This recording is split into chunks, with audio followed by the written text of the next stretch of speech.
This is Donald Trump hosting on Truth Social. I'm just going to read this thing straight up. After lengthy deliberation and thought and considering the tremendous talents of many others, I have decided that the person best suited to assume the position of Vice President of the United States is Senator JD Vance of the great state of Ohio.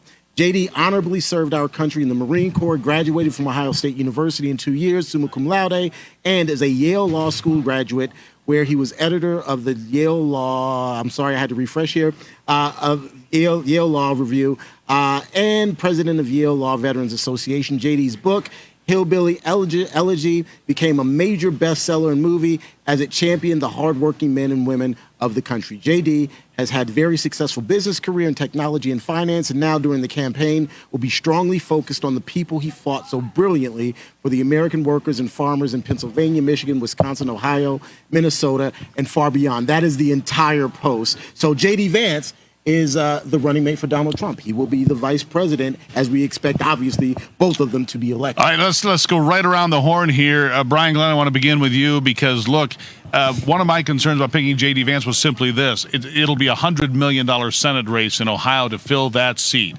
And you're at a time where you cannot afford to lose a Senate seat. If Donald Trump gets in, you want as many seats in advantage in the Senate and the House as you can possibly get. It's going to be a fist fight for the seat after he becomes the vice president. What he said, 100%. You just literally took my thoughts out of my head. Do I like J.D. Vance? Of course. Yeah, I do. I think he's America First guy. It comes down to the Senate. You're absolutely right. Now we have a heated Senate race on our hands here to come up sometime in 2025. Absolutely. Yeah. So there we have. But hey, we all respect President Trump's pick and when he did it and who he picks. Absolutely. So no, and we were just talking about J.D. Vance.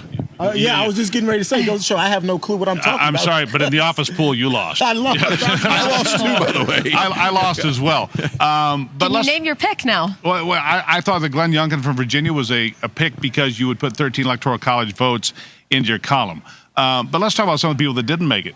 I think Doug Burgum, as I mentioned, who was considered on the short list, I think that is a brilliant choice for Secretary of Energy. You've got the #2 energy state, North Dakota. Because what I'm trying to look at now is how do you build your team? Who is going to be in your cabinet? We heard Ben Carson's name bounced around here in the last little while as a possible VP pick. Ben Carson's in your cabinet. Doug Burgum's in your cabinet.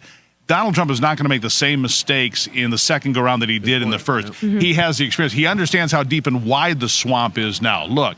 There were 5,000 appointed seats available when he took office. He only ever filled 1,000 of them. That mistake's not going to happen again. He's going to be much more disciplined and on message than he was before. At least that's what I think, Brian. No, you're